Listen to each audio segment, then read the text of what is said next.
we're going to talk with Chris Godart, who's a docent out at Udvar Hazy Museum. And if you recall, a few weeks ago, Chris was here telling us about the Apollo 8 mission, which occurred on Christmas Eve. If you recall, on Christmas Eve, we also did one in the studio, but he had an hour program down in the theater, and he talked about a lot of, not only the Apollo 8, but a lot of other things about the Apollo program. And today, we're going to talk a little bit about the space race, how we got to the moonshot, and it goes back quite a few years. Chris, just how far back does it go? Well, arguably, it can go back all the way to the end of World War II almost, you know, when you could say the atomic weapon started a race among the two superpowers of the time, the Soviet Union and the United States, and then how to deliver that weapon, and then it became, you know, the Korolev and von Braun, both the rocket designers for each side. Well, the Germans had von Braun, and they had the V-2 rocket, which was the first, which surprised us all when they started coming in on Britain. Right. And and I gather they had done a lot of other research on rockets, beginning back in about 35 or 36. Correct. Yes. Yeah. And von Braun was in that. Right, as a young man. And then, you know, we can go in the early 50s. Now we're possibly looking at maybe going to space. Yeah. And President Eisenhower is possibly looking at that. The Russians, the Soviets, I should say, know that and are trying to beat his date, let's say, a little bit. But I think in terms of the country and the attention that it received might have been in 1957 when the whole world heard the little beep beep of Sputnik go around the Earth. As I recall, when we had the International Geophysical Year, 57, 58, Eisenhower, at the beginning of that, announced that as a contribution to that, the U.S. was going to put into orbit a small satellite. And the Russians, I gather, decided they would do the same thing, or they told the world 4 days later that, hey, we're going to do the same thing. They're going to do the same thing, and they had the capability, and they were interested in besting us. Well, how did they beat us? You know, Sputnik was up a few months before we put anything. Well, and again, we go back a little bit to the delivery of those weapons, those new weapons, atomic weapons, where the military is now developing the rockets to deliver that weapons. Both sides are. The United States wanted to try to keep, you know, the space not militarized. So they were going to maybe not use a military rocket. The Soviets had no qualms about that. They had a very good rocket, an ICBM that they would use, and that's what they used to launch the Sputnik. So that worked? And we had some problems in our program because we were relying on a civilian. Right. So then we sort of scrambled a little bit. We have to answer this. We need to.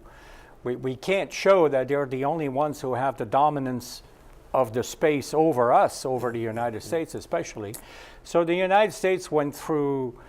It's also.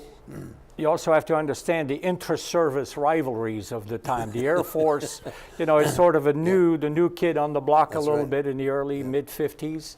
The Army has the rockets, the Navy has the rockets, and they had decided, you know, not to use the U.S. Army at the beginning. They were going to use the Navy, and that was the famous blowing up on the pad. The headlines in the newspapers were called Flopnik, you know, or that kind of thing. And the Army had a Jupiter C that had already demonstrated its capability to put something in orbit if we chose to use it. If we had chosen to use it, yes. And eventually they went with the Redstone, which is an Army vehicle as well, and that launched Pioneer. And as I recall, didn't we have Atlas at that time as an ICBM? Atlas, I think, was in the final stages of being developed at that time, but I'm not so sure it was. Well, that's what we used for to put a man in space. Well, we used the eventually. Redstone. Alan Shepard went Yeah, up on the Redstone. the first one. The first one. And then Gus Grissom followed him also. But after that, from John Glenn on, was used an Atlas. So the Soviets put a Sputnik in space, and they put Sputnik 2 before we put Right. our little ball in space. And Pioneer. it was much heavier. They were It was shaped like a cone. Yeah. The Pioneer 1. Yeah. So they beat us. They beat us to getting an orbital, something orbiting in space. Right. And so the next thing to do is to put a man in space. Right. They beat us to that too when Yuri Gagarin went up. Yeah, and Yeah. he did one orbit around the Earth and came back. Correct. Yeah. And we had to answer that as well. So we already had at the time the original 7, they called them. Our 7 astronauts Yeah. had been introduced Yeah. to the country by then. And then we responded a month later with Alan Shepard. Yeah. But he didn't orbit. No, Alan Shepard was just went straight up about 117 miles or so and then came right back down. Yeah. Gus Grissom did the same thing, a repeat of the flight. Yeah. Whereas, as you mentioned, Yuri Gagarin actually did orbit the Earth. We didn't orbit the Earth with a man until John Glenn, the Yeah. third How long American. was how long was that after Gagarin? That we orbited, or that Alan Shepard? No, Went up. Glenn. When It was a few months. Yeah. A few months. But Glenn did 3 orbits. Correct. Yeah. It was scheduled for more, but yeah. Well, the whole Mercury program, it was sort of trying to see. So the next time they went up and they did 6 orbits, and the third time they did 22, I think it was. So they were showing that man could stay in space a little bit longer, but they really didn't know much about it, did they? No, they didn't. And it's interesting you mentioned how they expanded their length of time in space, because there were some doctors in Houston, for example, were saying, you know, man can't really last too long in 0 gravity. Yeah. We know already from some of the tests what happens when the liquid is in 0 gravity. It just kind of forms a little ball and it floats.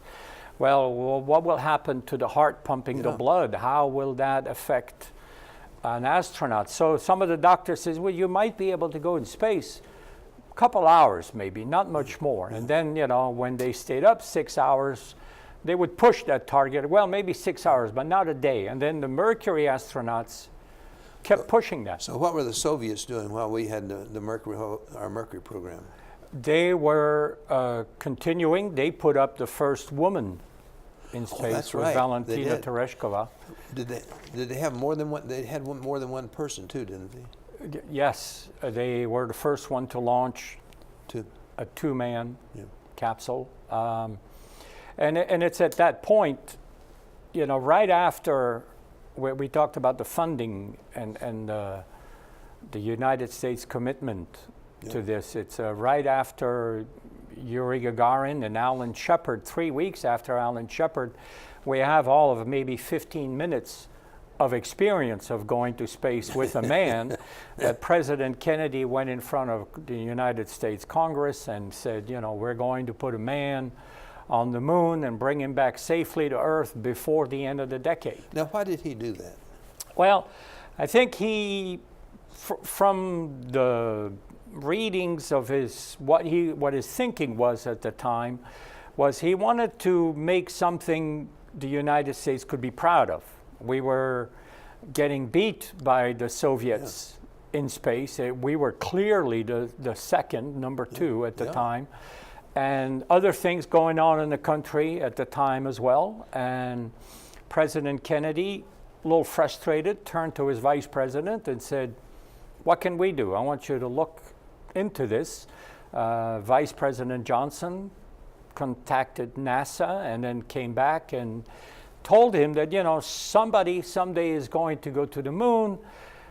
It might as well be us, and I think we'll be able to be the first ones. So, you know, not exactly those words, but that's his But that was text. something well beyond anything that we weren't really thinking about doing that at this time. We were still we hadn't done Gemini yet. No, So Gemini wasn't even. So this was well beyond anything that we had done at this time, and so he was putting a not very distant goal No, this is 62, and we're talking about 8 more years. We've got to, and we still have only put one man in orbit. Right, it's quite ambitious. Yeah. And it really, within weeks after that, Congress funded the Apollo program, where they already had the funding for Mercury and what they called at the time Mercury 2, which became the Gemini program.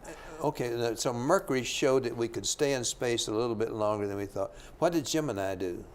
Well, Gemini was a the pretty way I big describe program, it, the Mercury was the program, the project developed to keep up and maybe go along with the Soviets in space. Well, now that we've decided to go to the moon, we have a lot of questions. Yeah. And Gemini was there to answer those questions. Basically, can a man work in space outside of a spacecraft? Okay. Can we So get there's spacewalk. spacewalk, an EVA they call it, or can two objects in space rendezvous and maybe dock with each other? And we know that it's going to take anywhere from 10 to 14 days to go to the moon. Could mankind, survive that length of time in space? So Gemini had to answer all those questions. Okay. So there were several Gemini flights then. Correct. And that was with 2 people in it. 2 people in it and a new rocket, Yeah. but still an ICBM, a Titan II. Yeah. Okay. And so Gemini 2 proved all those things, that man could walk in space. Ed White was the first guy. Ed White. My friend Ed White. Yes, he was. And then we showed that we could dock with another vehicle. We showed that man could live in space much longer than just 22 orbits. Correct. Gemini 7 with Frank Borman and Jim Lovell went in space for 14 days to prove it could be done. So Gemini really was the workhorse to prove the different things that we needed to do if we were going to the moon. Correct. And it did it well. It did it extremely well. Yeah. And the astronauts that participated in that Gemini program were really the ones that created the possibility of the next project, the moon project, which is the Apollo. The now, Apollo what were the program. Soviets doing when we were doing Gemini? What were the Soviets doing? The Soviets at first didn't really want to get in a race after President Kennedy made his speech. But then they quickly, the Politburo, or the higher-ups of the Soviet Union, put some pressure on the rocket designers that, we need to do something. And one of their thoughts was 1967 was going to be the anniversary of the revolution, the Red Revolution. Yeah, 1917. Yeah, so their goal was to do a circumlunar flight. In other words, go from Earth around the moon and back in time to celebrate the anniversary of their revolution in 1967. And then, hoping to piggyback on top of that, in 1968, they would do the landing on the moon. And they developed their own capsules. They were developing their own rocket as well. We're getting ahead a little bit, but their version of the Saturn V was being developed. The biggest problem they ran into was in the beginning of 1966, their chief designer and the guy who had been behind the development of all the rockets, Korolev, died unexpectedly through what was supposed to be minor surgery. And that really set them back a little bit in terms of, in the United States, if you look at our programs, well, it's North American, it's Grumman, it's Boeing, it's, we have all these subcontractors that are working together to bring everything, and then NASA puts it all together at Cape Canaveral, Cape Kennedy. The Soviet Union were all under one directive. I mean, there were different bureaus, but it's basically, it's one directive. So when the head of one of the most important ones passed away, there was a lot of well, in a sense, we had all these different companies that we did have them talking with each other, so that there was making sure that everything fit together in one piece, and so that problem. And of course, Grumman did the moon landing. But I was thinking in terms of we were solving the problems with Gemini. Right. Were the Soviets doing a similar program to solve the same problems walking in space? They walked in space first, as I recall. They did, yes. And how about the being able to have one object meet with another? They had problems Okay. with doing that. The difference there is in the philosophy where our astronauts were, although the capability was there to do it automatically, the astronauts were actually maneuvering the rocket, whereas the Soviets were looking to do everything automatically. It was automated, directed from the ground, and that wasn't perfected yet. They didn't really include the cosmonauts, their version of our astronauts. And as I recall, the first time they tested it, and they actually didn't meet. Right. And when the cosmonaut tried to take over, it just sort of went away. It Separated did. considerably. Right. So that was a failure. Yes.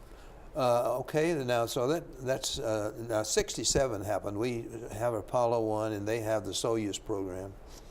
And we had and this is 1967 January when the fire occurred. Right. And that was a big upset because as I recall the fire occurred because we used pure oxygen in the capsule, and we had a spark or something that came about. It was considered to be a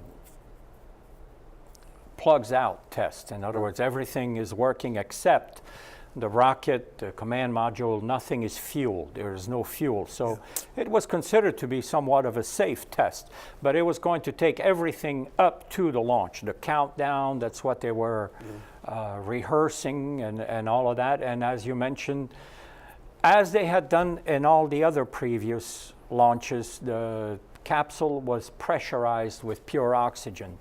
And during a hold, a scheduled hold in the countdown, a spark came on, we think below Gus Grissom's chair, and obviously in a pure oxygen environment, a lot of nylon netting and everything around there, the fire just spread really quickly, and the three astronauts.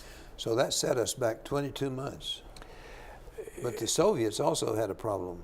Right. They, a cosmonaut, they were interested in launching their first Soyuz, as you mentioned, their version of our Apollo. They were going to launch it in space with Vladimir Komarov, and he was going to be by himself.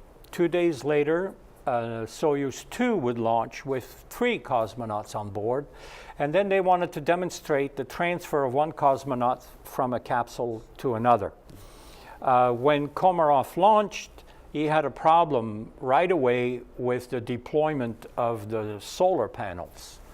And they thought, no problem, when Soyuz 2 goes up, as the cosmonaut makes his spacewalk, he can fix that for you and all of that.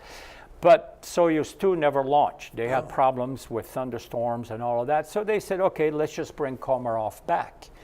And on his re-entry, the parachute deployment failed. So basically, the poor man became a ballistic re-entry, and yeah, well, he actually left the capsule. he left the capsule, but he was he landed basically and with his parachute the capsule. didn't. Yeah. So that set them back. Set them back also. Yeah. Now they had a different idea, as I recall, didn't they? Whereas we were talking about sending a Apollo up, and we would have a lunar lander, and we would take the lunar lander out of the service module. The third stage. Yeah, and we would have 2 men go to the moon, and 1 man stay in the capsule. Didn't they have a different approach? Yes. They had 1 man going to the moon, as I recall. They wanted, initially it was going to be 1 man, Yeah. and then later on they would add another man. But the first one was supposed to be a 1-man mission, yes. But they never really got to that. When they failed, after Korolev died, and they failed to meet their 1967 anniversary circumlunar, I don't want to say they gave up, but they pretty much abandoned the going to the moon and put a man on the moon as well. Aside from that, their rocket, the big N1, blows up. The first one blew up. That was a big thing. As I recall, 20 motor, 20 engines on the first stage? 34, I think. Was it 34? Yeah. Oh, Lord. On the first stage? On the first stage, yeah. Yeah. I think the whole rocket had a total of 43 engines. Is that right? Yeah. Boy, what Different stages, yeah. What could possibly go wrong, right? Yeah. That's right. Well, I mean, after all, it was directed by one person. But it was just hard to imagine when I saw the pictures of this rocket having so many engines to. And their second explosion happened on the launch pad, which pretty much destroyed also one of their main launch facility as well. So that set them back quite a bit. Set them back quite a bit, yeah. And by then we are ready to go. We've overcome the problems of the Apollo 1 fire. And we've tested our new rocket, the Saturn V, and it works perfectly. And it had five F1 engines, big engines, right. And, since you covered that in your Apollo 8 not too long ago there, last December, but that was the flight that really, it was the first full Saturn V rocket with men on board the capsule. But we had tested these things up to this point, before Apollo 8. We really methodically went through tests to test each part. Is that right? In a way, yes. We went to. We had flights to do that. Right. After Apollo 1, they renamed the mission sequence, let's say. So we don't have an Apollo 2 and 3.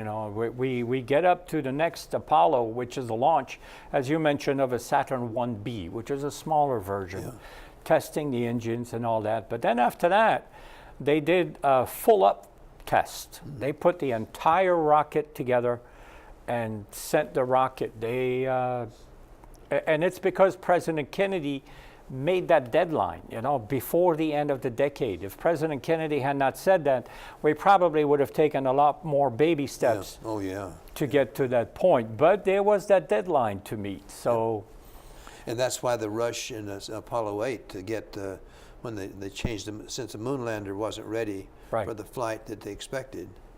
That's why Apollo 8 had to change around. 8 and 9 got switched. 8 was supposed to be a test of the lunar module. 9 was supposed to be an expanded test of the lunar module. But when Grumman was having problems with keeping the weight of the lunar module down to where it had to be, they knew there would be a delay. And again, because of the deadline, they didn't want to have any delays. So one of the main engineers suggested, well, why don't we send 8 and go around the moon? We're going to need to get all the data from the moon's gravity and, orbiting around the moon. So we might as well do it. And we got a lot of pictures. Lowe, the guy's name, wasn't it Lowe? George Lowe. Yeah, George Lowe. Yeah. Who took the risk and to do this. Right. It's interesting when you read about the reaction of the NASA director, Jim Webb. He said, are you out of your mind? You want to do the very first flight with men on board to the moon and without a lunar module, which normally would be their backup vehicle, but they convinced him. The engineers were ready and could do it. Well, did the command module, did they separate it from and then come back and join it again on the flight to the moon on the Apollo 8? No, the command module and the Apollo capsule stayed together. Okay. But they did separate and then came back to the. They stayed together until re-entry. Just before re-entry is when they separated. I thought they had tested it. I guess my memory's. Oh yeah. It doesn't work very well all the time. So without a lunar module, the Apollo capsule doesn't have its own propulsion. It needs the command. Well, that's true. Yeah. Right. Yeah. Okay. So now we've done Apollo 8, and we've shown that we can do a a lunar orbit, the first manned lunar orbit. Correct. That's what the Soviets wanted to do in '67. Right.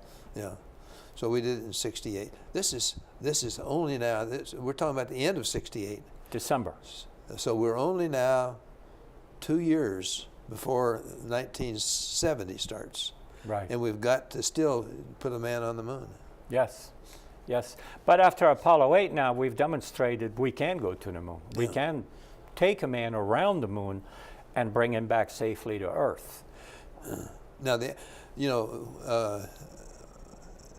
initially I thought that we would fire a rocket from Earth and shoot it to the moon and would land on the moon, and that would be, but this was so much more complicated in our thinking, but so much easier in execution.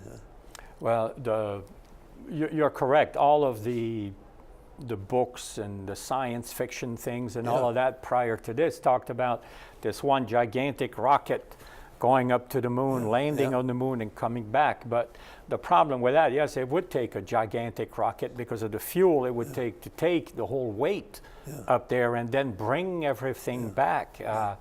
So that was not feasible. So they looked at doing it a couple different ways. One would be to send 2 rockets around Earth orbit, one with the fuel and one with everything else, and then join and then go to the moon. Or the third one, which was not the accepted one to begin with, it took a while to get to that point, was what we eventually did, was to separate the lunar module from the command module, and only that little piece was going to land on the moon. Well, we've gotten to the moon and we did land on the moon. Now, 2 days from now, we're going to have another milestone. And what's that milestone? Right. On March 3rd is the 50th anniversary.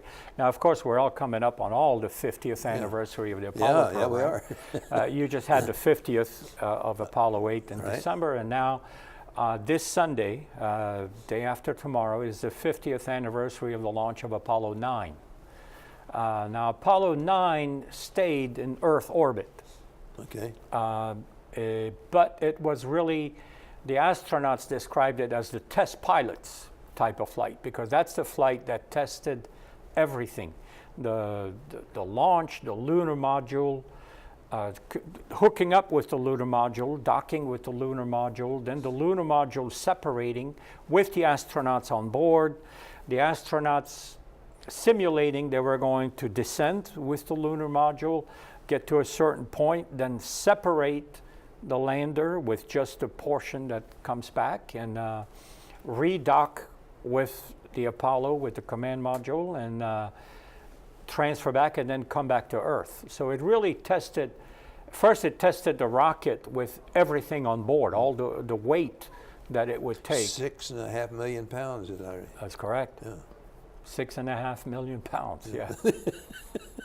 Or 6,500,000 is it? Right. Yeah. And the thrust was 7.5 million pounds. I mean, that's some incredible numbers. But it is. But all those things worked. Yes.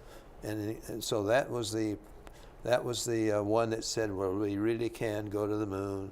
We can take that lander down.